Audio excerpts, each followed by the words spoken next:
Eu já vi na República políticos desviarem do tema para evitar polêmicas. Também já vi na República políticos com discursos cômicos, mais cômicos do que qualquer outra coisa. Mas eu nunca vi na República um político que faz um discurso, desvia do tema, é cômico e se complica mais na polêmica em que se envolveu. Eu achei, como todo mundo, trágico o discurso do Bolsonaro. Mas eu também tenho consciência de como é fácil dizer que, por exemplo, numa monarquia seria melhor, ou no anarcocapitalismo seria melhor, ou se o Bolsonaro não fosse eleito seria melhor. É claro que essas coisas dizer é muito fácil. É como dizer que a merda fede. Todo mundo sabe que a merda fede, todo mundo pode dizer que a merda fede. Mas nós não precisamos de pessoas que digam que a merda fede.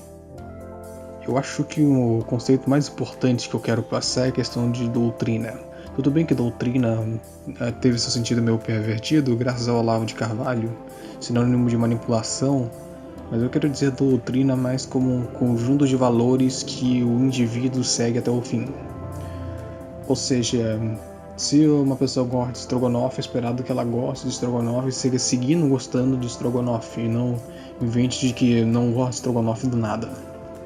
Nós montamos expectativas com os políticos com o que nós vemos no presente. Então, se você retornasse para 2018 e perguntasse superficialmente para as pessoas qual seria a doutrina do Bolsonaro, seria o combate à corrupção e sem tomar lá da cá, seguindo critérios, chamando pessoas pelos critérios técnicos. Se você perguntasse como que Bolsonaro trataria seus opositores, você não poderia obter respostas muito precisas. O máximo que você pode fazer seria retornar ao passado e ver o quanto que o Bolsonaro arrumava treta com todo mundo. Então era de se esperar de que o governo Bolsonaro ele arrumaria treta com todo mundo na presidência. Mas aí, não, o Bolsonaro mudou, ele agora está mais maduro, então vamos dar uma chance para ele, com certeza ele vai fazer um negócio muito inteligente, elaborado e maneiro.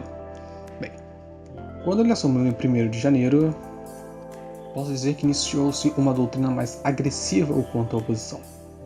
Bolsonaro ele tinha duas opções, ou ele ia num caminho mais agressivo, dizendo que a oposição era merda mesmo, de que tinha que passar as coisas que ele estava querendo, ou se ele ia numa doutrina mais pacífica e tentasse fazer negociados ou até mesmo se envolvendo em esquemas de corrupção. Ao Bolsonaro optar por essa doutrina, ele conseguiu grande apoio popular. Claro que ele se envolveu em polêmicas, claro que teve pessoas para dizer de que ele não deveria ser assim, que ele deveria saber articular com os outros políticos, mas pro público dele isso foi ótimo, isso foi excelente, as pessoas estavam com todo apoio e a bancada dele continuava também alegre. Só que a realidade numa hora bate, e por você ter uma doutrina tão agressiva quanto essa, você não consegue mover suas pautas. Isso fez com que, por exemplo, a bancada armamentista fosse a primeira a sair do governo Bolsonaro, pois Bolsonaro não conseguiu agradar eles. Bolsonaro não conseguiu dar uma lei tão flexível quanto eles estavam querendo. Mas estamos bem longe mesmo do que os armamentistas esperavam. Bolsonaro também estava no cenário de que poderia acontecer o mesmo com a economia. Paulo Guedes não estava conseguindo passar suas propostas, né? Estávamos na dúvida se a reforma da Previdência sequer poderia passar. Poderiam fazer algum tipo de estragar ela ou algo parecido. Então, em nome da governabilidade, Bolsonaro muda a doutrina para algo mais pacífico. É nessa época mesmo que ele chama Augusto Aras para o PGR, é nessa época mesmo em que ele dá a medalha para o Maia, é nessa época mesmo que ele dá o cargo para o Lorenzoni. Esses acontecimentos não estão necessariamente na ordem, mas é para você ver como que a forma como ele conduziu o governo mudou. Então, tudo bem, uma mudança de certa forma é se esperar. É claro que isso teve consequências principalmente dentro do seu governo. Posso dizer de que os políticos que uma hora apoiavam estavam confusos sobre o que estava acontecendo. A resposta do presidente acho que não poderia ser mais trágica, considerando todo mundo uma espécie de traidor. Então, tudo bem. Você está dizendo que seu partido na verdade era um bando de canalhas. Eu acredito que muitos deles na verdade eram canalhas mesmo. Mas você, ao querer passar coisas por governabilidade, você estaria sacrificando a governabilidade. Então veja que curioso, em nome dele melhorar a governabilidade, ele piorou a governabilidade. Conforme ele seguia esses planos, outras pessoas já foram saindo do barco. outras pessoas, por quererem sair do barco, foram chamadas de traidores. Um exemplo mais notável seria o Nando Moura, que ficava puto, né? Fez a lista toda. O Aras, cadê o Aras? Mas, apesar dele perder o apoio do próprio partido, apoio do Bolsonaro, ele ainda tinha a questão do antipetismo, e Bolsonaro ele ainda tinha as pautas anticorrupção. Bolsonaro agora conseguia passar as suas reformas econômicas que estavam querendo, como a reforma da Previdência e outras ideias do Paulo Guedes. E também o Bolsonaro ele ainda tinha, mais importante, o apoio do povo. Porém, as consequências dessa ideia do nós contra eles acabou se mostrando mais problemáticas. Bolsonaro ele acabou se isolando demais, acabou chamando pessoas demais de traidores. Ao passo de que no coronavírus, por exemplo, ele não teve voz. O Mandetta estava fazendo suas políticas do jeito que ele queria, os governadores estavam fazendo as políticas do jeito que ele queria e o Bolsonaro não intervinha mesmo. O STF até ratificou isso, fazendo a burocracia necessária para que os governadores tenham autonomia nesse caso. Em nome da governabilidade, acabou tendo outro problema, ele não teve governabilidade. E ele ainda perdeu as pessoas que um dia já apoiaram ele. Então, o que Bolsonaro poderia fazer? Mudar sua doutrina novamente. Ele ainda tinha o apoio do povo, ele ainda tinha o apoio na questão contra a corrupção, ele ainda tinha apoio. Só que ele perdeu a possibilidade do apoio para as suas reformas econômicas. Então, por esse problema de governabilidade, os seus eleitores estavam pensando numa espécie de AI-5. É claro que tinha os mais moderados querendo uma nova constituinte, mas só que era unânime que mais poder para o executivo era necessário para eles. De uma forma ou de outra, isso não acabou caindo bem. A fama do Bolsonaro, o ditador, acabou crescendo para outras bolhas. A ideia de impeachment de Bolsonaro acabou se normalizando bastante nesse período de tempo. E a imagem também de que estaria uma direita traidora, filha da puta, também já estava se normalizando. Mesmo assim, ainda ele tinha o apoio do...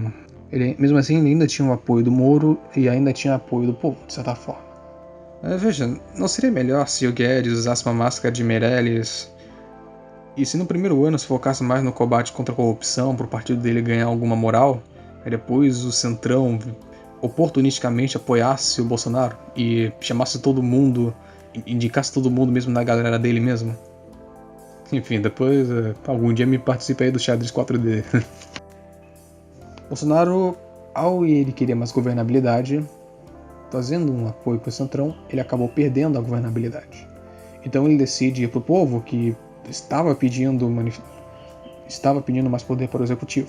Os outros poderes se sentiram ameaçados e a ideia de Bolsonaro, o ditador, cresceu.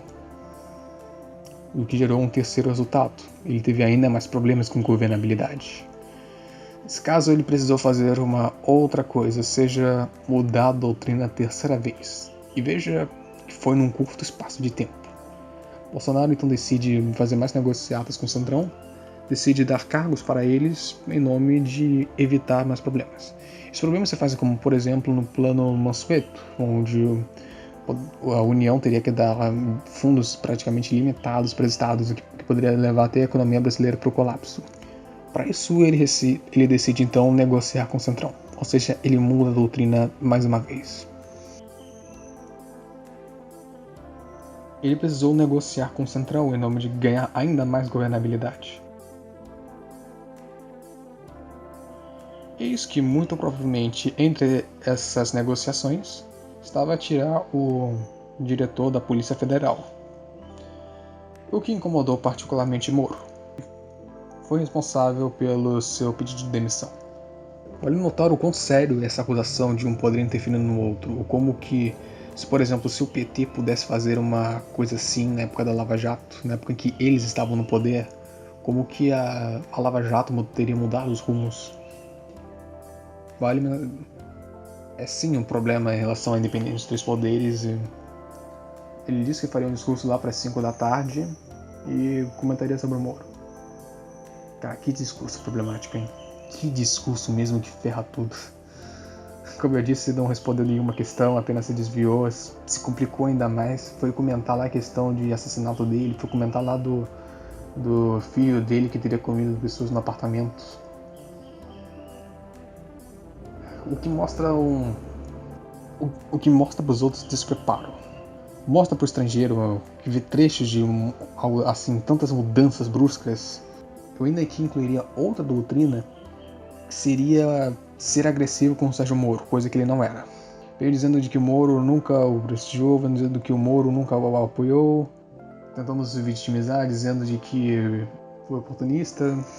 Como se complica ainda mais. Não sei se ele que perdeu a noção de que esse seria uma das bases do seu governo, ou se acha que o Centrão é algum tipo de base confiável. Veja onde ele se meteu. Para o Bolsonaro cair agora depende de misericórdia do Centrão. Eu me pergunto, o que o Centrão teria a perder se eles impeachmentassem Bolsonaro? Por mim, não teriam nada. Por mim, que fizessem o golpe de misericórdia mesmo e chamassem, talvez lidasse com o Mourão, ou talvez tentassem um tipo de eleição. Talvez fizesse a ideia do Dona aí de botar o Rodrigo Maia presidente. De uma forma ou de outra, eu não vejo perdas. Então vejo que a situação do Bolsonaro é complicada e ele não se botou numa posição de estrategista como a direita estava querendo pôr. E vale dizer que não teve esquerda nenhuma. Eu não citei a esquerda durante nenhum momento do vídeo. A esquerda continuou dizendo as mesmas coisas. Ela ainda acha de que a direita conservadora é a galera do ódio, que tá pelo ódio, que diz ódio. Ainda não saíram disso. Vejo que uma tese nas provas sobre o bolsonarismo vai chegar em questão de uns anos. Eu vejo em questões muito individuais, mas vejo que eles estão repetindo essas mesmas coisas.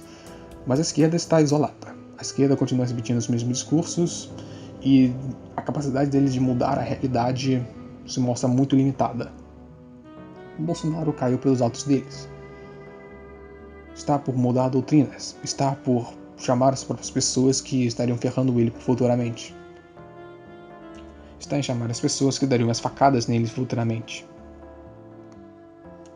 Então eu digo que o momento é incerto e que a possibilidade dele sair é bem grande.